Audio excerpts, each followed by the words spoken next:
नमस्कार दर्शक बंधु मोर चैनल रे आपण मानकु स्वागत जनाऊँगी।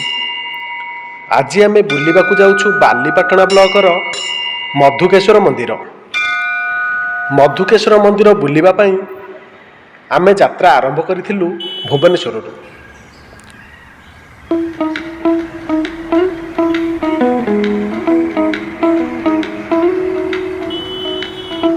भुवनेश्वर ठारू यार दूरता प्राय 42 किलोमीटर।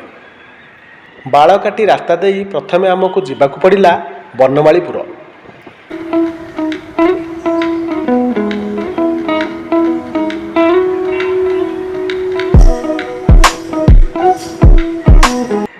बनमालीपुर बजार अतिक्रम करने पर पड़ा एक केनाल।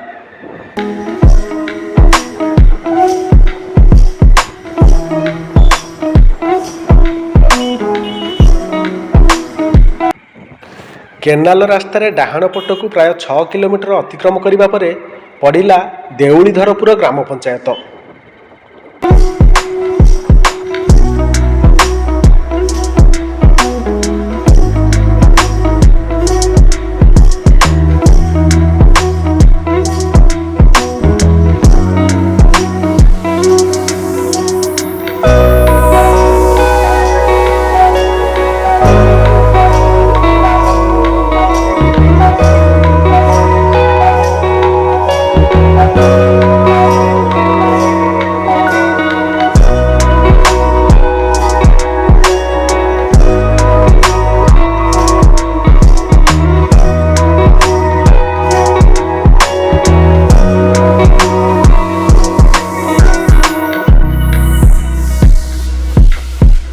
वर्तमान आम देउलीधरपुर में पहुँचीगलु।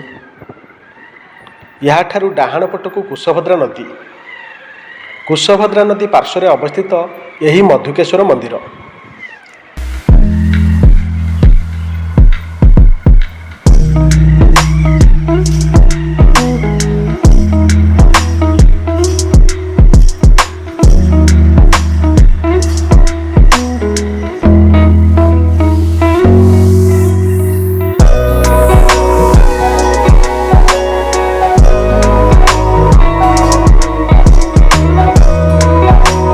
एक सुंदर प्राकृतिक परिवेश मध्य गढ़ी उठिथिबा एही मंदिरटी पंचरथ शैली रे निर्मित।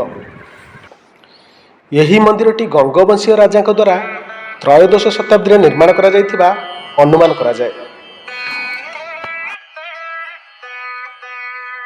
मंदिरटी रे विशेष कारुकार्य देखा न गले मध्य यार वास्तुकला अत्यंत आकर्षणीय।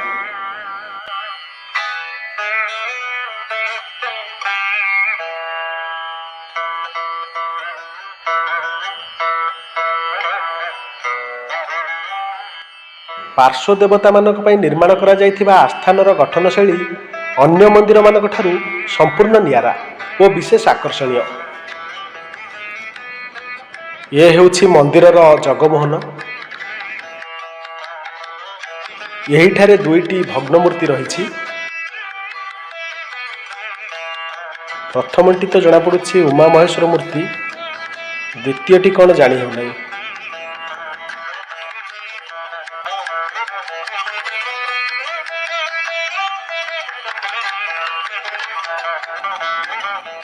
ये हेउछि मंदिरर दक्षिण पार्श्व प्रभु गणेशଙ୍କ विग्रह।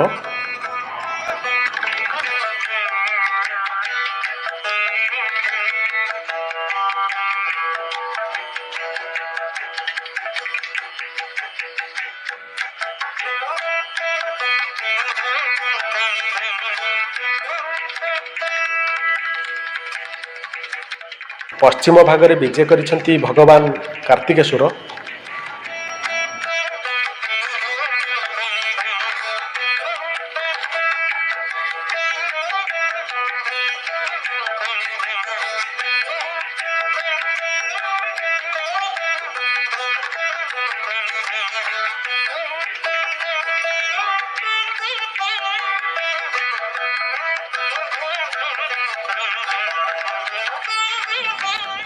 मंदिरर उत्तर पार्श्व माता पार्वती विग्रह।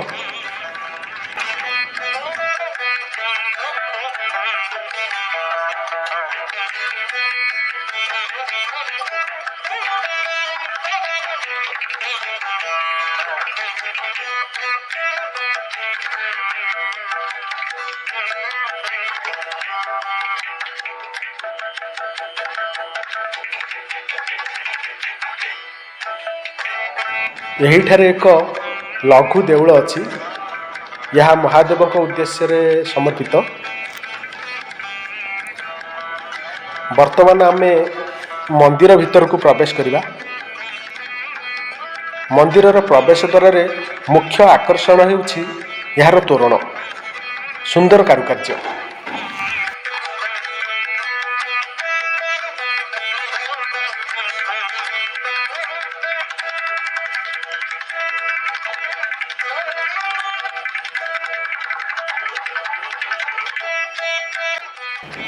ତୋରଣ ପଛକୁ ମନ୍ଦିରର ଦ୍ୱାରବନ୍ଧ ଉପରେ ରହିଛି ନବଗ୍ରହଙ୍କର ବିଗ୍ରହ। ବର୍ତ୍ତମାନ ପ୍ରଭୁଙ୍କର ମଧ୍ୟାହ୍ନ ଧୂପ ସରିଛି। ଇଏ ହେଉଛି ପ୍ରଭୁ ମଧୁକେଶ୍ୱରଙ୍କ ଜ୍ୟୋତିର୍ଲିଙ୍ଗ।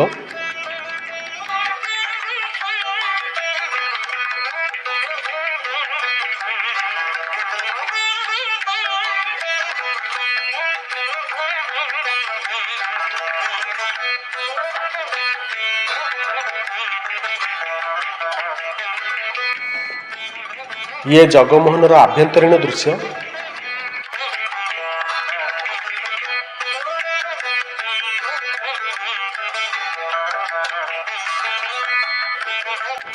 ଜଗମୋହନର ଦକ୍ଷିଣ ପାର୍ଶ୍ୱରେ ଏକ ସ୍ତମ୍ଭଯୁକ୍ତ ବାତାୟନ ମଧ୍ୟ ରହିଅଛି।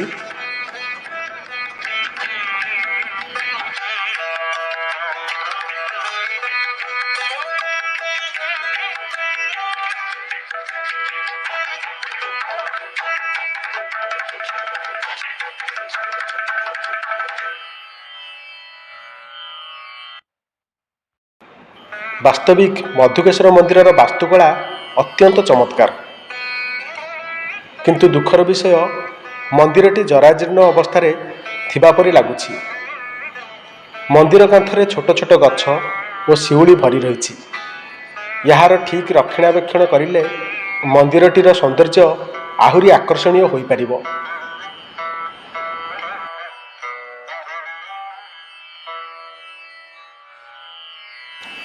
ତେବେ ଦର୍ଶକ ବନ୍ଧୁ, ଇଏ ଥିଲା ଦେଉଳିଧରପୁରର ମଧୁକେଶ୍ୱର ମନ୍ଦିର, ପ୍ରାଚୀନ ଐତିହ୍ୟର ଏକ ସୁନ୍ଦର ମୂକସାକ୍ଷୀ। ଏବେ ଆମେ ଫେରି ଯାଉଛୁ।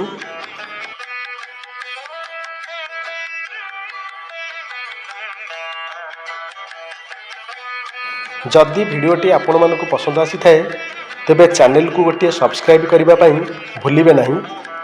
ତା ସହିତ ଭିଡ଼ିଓକୁ ଗୋଟିଏ ଲାଇକ୍ କରିଦେବେ। ଭିଡ଼ିଓଟି କିପରି ଲାଗିଲା କମେଣ୍ଟ ମାଧ୍ୟମରେ ନିଶ୍ଚୟ ଜଣାଇବେ। ଆଜି ପାଇଁ ଏତିକି। ପୁଣି ଦେଖାହେବ ଆଗାମୀ ଭିଡ଼ିଓରେ ଏକ ସୁନ୍ଦର ବିଷୟବସ୍ତୁକୁ ନେଇ। ରହିଲି। ଜୟ ପ୍ରଭୁ ମଧୁକେଶ୍ୱର।